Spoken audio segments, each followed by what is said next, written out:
Beyblade Burst Super King, ou Beyblade Burst en Occident, est la 5e saison de cette génération et la première 5e saison de série Beyblade. Et dans la saison anniversaire, une dizaine d'anciens personnages font leur retour, de même que leur doubleur d'origine. Super King nous offre de nouveaux bruitages de combat, de nouveaux visuels encore plus améliorés, et il arrive en fanfare de combat en 2 contre 2. Si bien que le dernier arc narratif de la saison est entièrement consacré à ce type de combat. De nouveaux thèmes musicaux, un nouvel opening qui rentre dans la tête. Super King avait tout pour être une super saison vu la hype qu'il y avait à l'époque de son annonce. Mais les choses se sont déroulées autrement. Et pour cette vidéo, je vais laisser la parole au Playmaker qui vous en parlera mieux que moi. Parce que croyez-moi, il a beaucoup de choses à dire. Petit rappel, les idées posées dans cette vidéo ne sont que personnelles et ne sont rien de vérité absolue. Vous avez le droit de ne pas être d'accord avec ce qu'il va dire. Aussi, prenez bien en compte que la grande majorité de cette vidéo a été écrite avant qu'on ait les premières images d'information de la saison 6 dont on parlera dans une autre vidéo. Sur ce, bon visionnage.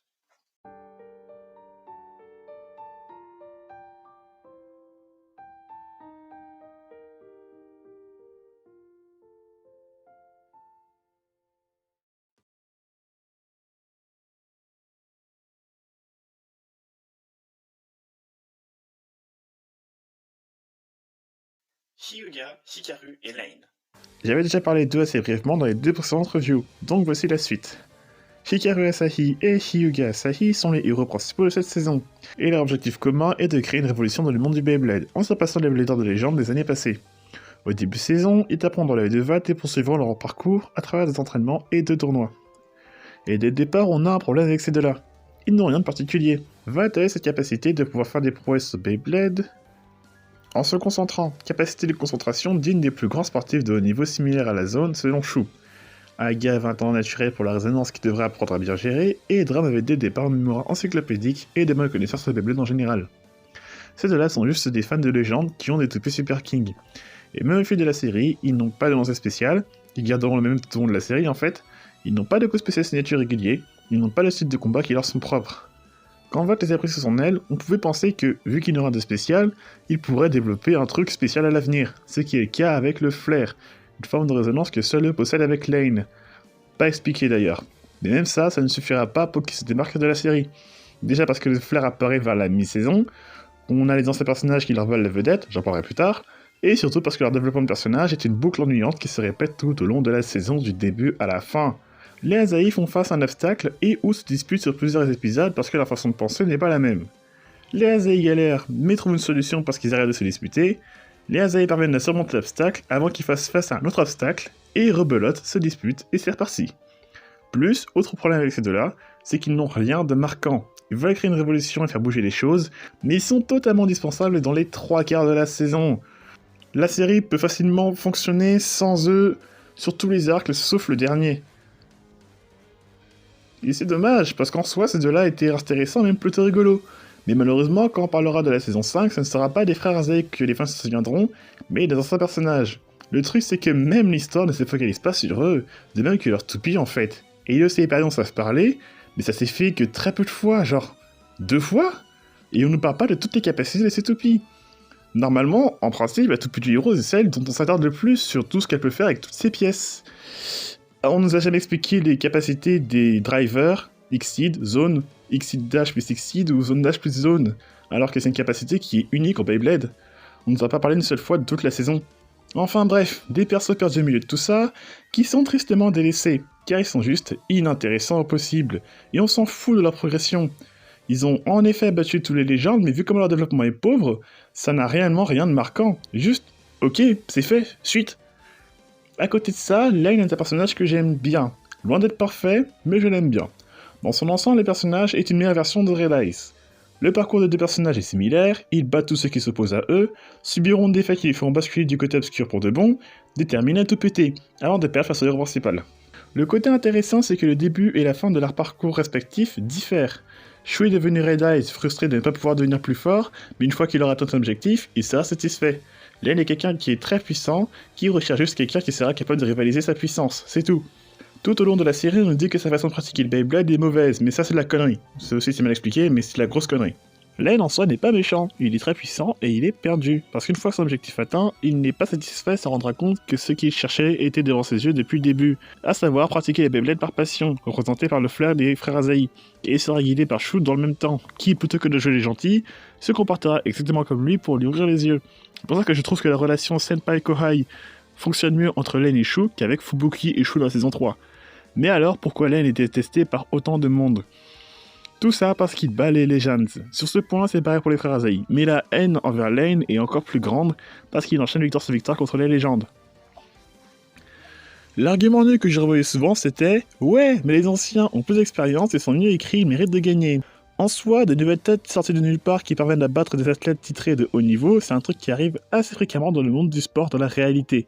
Il y a un film d'animation qui illustre ça très bien, c'est Cars 3, un film Disney Pixar. Flash McQueen, qui était le petit nouveau talentueux qui parvenait à faire jeu égal avec les plus grands de la course automobile, est désormais devenu à son tour une légende vivante. Mais malgré tout son talent et ses prouesses et tous ses trophées, il doit faire face maintenant à une toute nouvelle génération de concurrents qui le surpassent et qui sont plus performants qu'il ne le sera jamais. Et Super King, c'est pareil, c'est littéralement le plot de la série, que les nouveaux surpassent les anciens, c'est dans les paroles de l'opening. Il ne faut pas non plus oublier que les anciens ça fait 3, 4, 5 ans qu'on les connaît. Ça laisse largement assez de temps pour que d'autres nouveaux visages débarquent et les surpassent. Aussi, le truc qui fait que ça fonctionne bien qu'avec Lane, c'est qu'on ne connaît pas son niveau de puissance lors de sa première apparition, mais on nous le montre capable de battre Louis et Free dès ses premiers combats, qui sont des personnages connus pour être très forts de base. Le meilleur exemple que j'ai pu se donner, c'est Thanos au début d'Avengers Infinity War. On l'a jamais vu se battre avant, premier combat, il bolosse Hulk à main nue, le rapport de force est établi en 2 minutes. J'ai souvent critiqué les rapports de force dans cette saison, avec les nouveaux et les anciens, ce qui crée d'énormes confusions tout au long de la série, où on n'arrivait pas du tout à déterminer si les nouveaux étaient réellement légitimes de gagner contre les anciens. Mais le manga, lui, a su expliquer où était le problème. Et ce, dès le début de l'arc Super King. L'objectif de base des héros de Super King est beaucoup trop vague car on n'a pas de classement chiffré clair et précis du niveau de puissance des personnages de l'anime. Dans les mangas, les frères Asahi ont pour objectif de battre les légendes et seront sélectionnés dans un groupe de 1000 bladers à peu près pour créer un tout nouveau classement international. Ces bladers choisis seront placés dans différents rangs en fonction de leur performance de combat qu'ils ont fait, sans prendre en compte les titres qu'ils ont ou ont eu par le passé. Et chaque combat qu'ils font, ils montent ou ils descendent dans les rangs, et ils doivent aller dans les rangs les plus hauts pour pouvoir affronter les jeunes bladers. C'est un concept qui a déjà été repris dans d'autres univers, le Metal Fusion, Yu-Gi-Oh! Ou encore Pokémon, et ça marche. D'un côté, ça permet de déterminer le niveau exact d'un personnage, sa progression, et les adversaires qui l'affrontent changent, ce qui crée une variété dans l'histoire, ainsi que dans les stratégies de combat, etc. etc. Pourquoi ne pas avoir regardé ça dans l'anime? Et surtout que dans cette logique, le titre des jeunes bladers, il aurait fait tout à fait sens dans le manga, mais dans le manga uniquement. Concernant les derniers épisodes de Super King, 51 et surtout 52, dans les faits, c'était quoi le message de la saison? Ensemble on est plus fort? En respectant son coéquipier, on peut dépasser ses limites? Ouais, c'est cool, hein, mais quel est le rapport avec les Legend Bladers? Et d'ailleurs, ils ont battu les Legends. Et pas de passage de flambeau, pas de discussion entre les Trois Soleils et les Legends. En quoi ils ont créé une révolution? On n'a vraiment pas l'impression que quelque chose a été accompli de la part des nouveaux personnages, Lane compris. Techniquement, ils sont censés être plus forts que les anciens, non? Franchement, on sait pas trop parce que la fin ne dit rien. Ils se contentent de juste dire... pas grand chose, ils sont contents, ils sont partis et... Point, the end. Et les Legends, on sait pas s'ils sont toujours Legends ou pas. Ah, les Legends. Pour certains fans, il est impossible qu'ils se fassent surpasser par qui que ce soit. Et quelles que soient les critiques que j'ai pu voir, surtout venant de la communauté anglophone, TMTC, jamais la présence de certains personnages n'est remise en question, comme s'il était impensable qu'il soit la cause de cette saison pas si ouf. Et pourtant... Les Legends Bladers. Je maintiens que ceci n'est que mon point de vue. Je sais que beaucoup adorent ces personnages. Moi aussi, il y en a un certain dans l'autre que j'aime bien. Mais pour moi, ils sont le gros point noir de cette série. En addition aux problèmes évoqués précédemment, ils prennent beaucoup trop de place par rapport aux nouveaux personnages qui sont déjà pas nombreux. Et déjà, pourquoi ces personnages en particulier? Pourquoi eux sont légendes et pas d'autres qui devraient eux aussi mériter les titres de légende de l'anime? Eh bien, coïncidence ou non, ces 8 personnages sont parmi les préférés des fans japonais, selon un concours de popularité qui avait été fait quelques mois avant l'annonce de la saison 5. Bon, je ne vais pas croire que ce soit volontaire, par contre l'annonce de la saison 5, là c'était tout sauf une coïncidence. Comme chaque année, la saison suivante est officialisée au mois de décembre, de manière un peu discrète sur le site officiel, mais c'est annoncé. Pour vous donner un exemple, il y a encore quelques semaines, beaucoup d'entre vous ne savaient pas qu'on aurait une saison 6. Mais pour l'annonce de la saison 5, ils n'ont pas fait les choses à moitié. On a eu toute une campagne où on nous révélait au fur et à mesure les anciens personnages qui allaient revenir pour la saison d'après. Et tout le monde ne parlait que de ça. Comprenez bien que le tout premier truc qu'on a su de la saison 5, animé, manga, produit, stadium, lanceur, toupie confondu, c'était le retour des anciens personnages. Comme s'il y avait une volonté de ramener le public et ou de lui faire plaisir en ramenant des visages bien connus pour la deuxième, voire troisième saison d'affilée pour certains. Je veux dire, qu'est-ce qu'il y avait dans la saison 5 qu'il n'y avait pas dans la saison 4 ? Ben justement, les anciens personnages. Rappel, pour la saison 4, les anciens qu'il y a, c'est Aiga et Valt, et c'est tout. Et beaucoup de fans de l'anime n'ont pas pris le temps de regarder cette saison ou n'ont pas aimé la saison 4 juste pour ça. Mais encore le problème avec les légendes n'est pas là. Le problème, chose que j'avais déjà évoquée il y a 2 ans à la fin de Z, c'est qu'ils les ont ramenés, point. Ils n'ont pas cherché à faire plus avec eux, soit parce qu'ils ne voulaient pas le faire, soit parce qu'ils ne pouvaient pas le faire. Et je penche par la deuxième option. Les personnages de Burst ne sont pas faits pour rester plus de 2 saisons, car ils ne savent plus quoi en faire, du coup ils répètent des choses qu'on connaît déjà sur eux. Louis rigole pour rien, Rantaro garde son rôle de coach qui est relié par Wakiya, Ranjiro reste le meilleur pote d'Aiga, Cisco conserve sa rivalité avec Free, Free est les premiers à affronter la menace de la saison pour prévenir Valt, chose qu'on avait déjà vu dans Z. Aiga, champion du monde, perd contre la menace de la saison 4 avec Arthur. Shu essaie de contenir la menace parce qu'elle lui fait penser à Red Ice, Dark Aiga saison 3. Drum est con, et Valt numéro 1 perd face à la menace de la saison.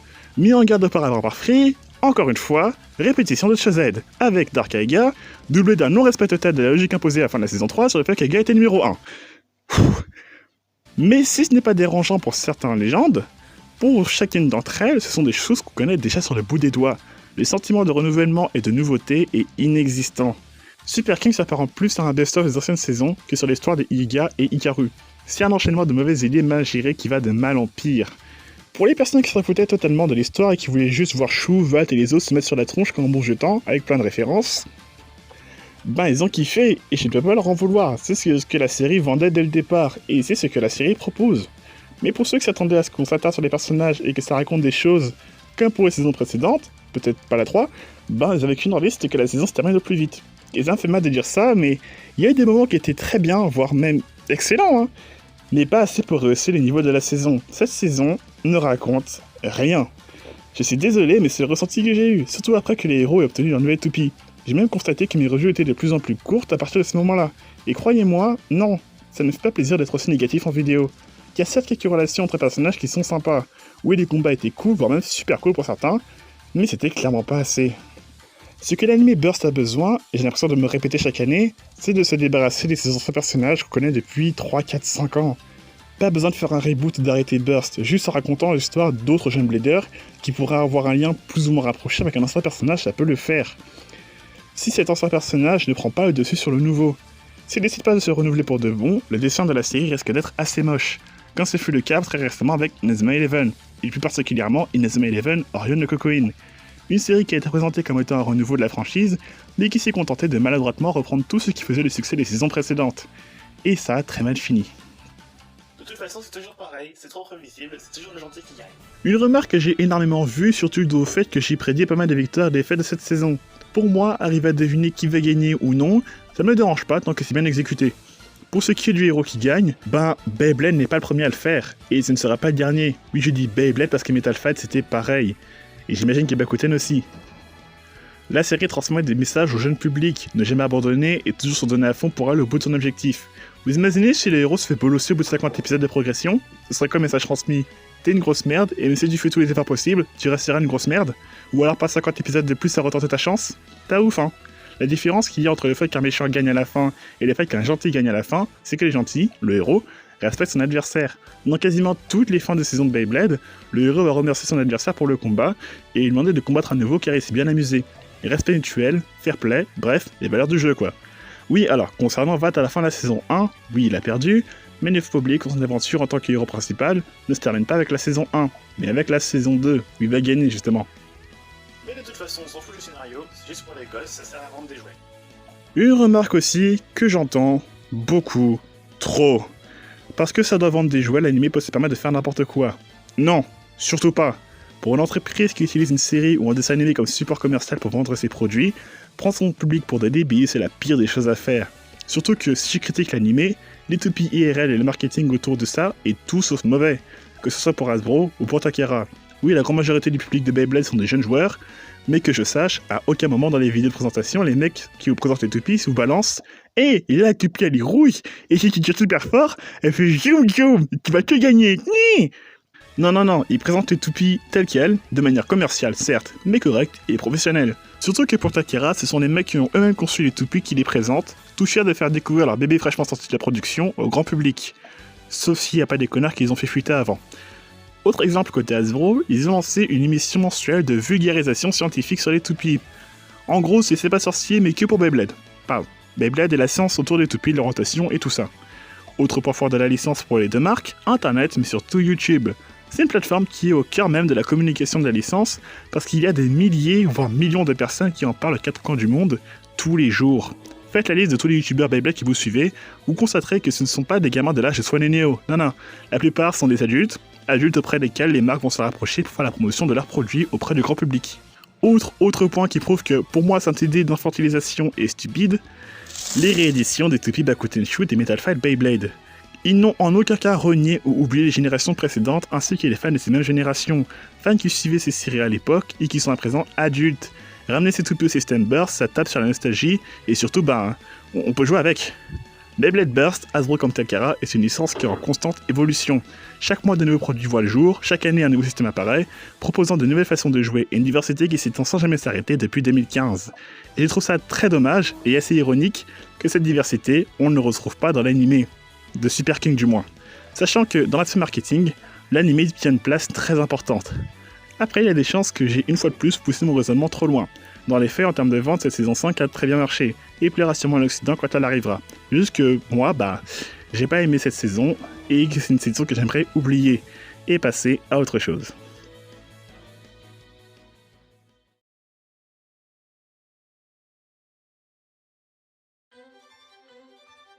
Cette vidéo est à présent terminée et on a enfin fini de parler de cette saison 5. Je vous remercie infiniment d'avoir suivi mes reviews cette année et j'ai remercié davantage à ceux qui me suivent depuis longtemps. Malgré mes critiques, vous avez toujours été plus nombreux à suivre mes vidéos sur l'anime et mes vidéos en général. Et pour ça, je ne vous remercierai jamais assez. Comme je l'avais déjà dit, les reviews continueront avec la saison 6 et j'ai gardé mes formes habituels. N'hésitez pas non plus à rejoindre le Discord d'Espace pour être au courant des news Beyblade en temps réel et pour discuter et échanger avec d'autres fans. Je remercie une fois de plus de me soutenir sur ma chaîne, c'était moi Playmaker, et je vous dis à la prochaine pour de nouvelles vidéos. Tchuss!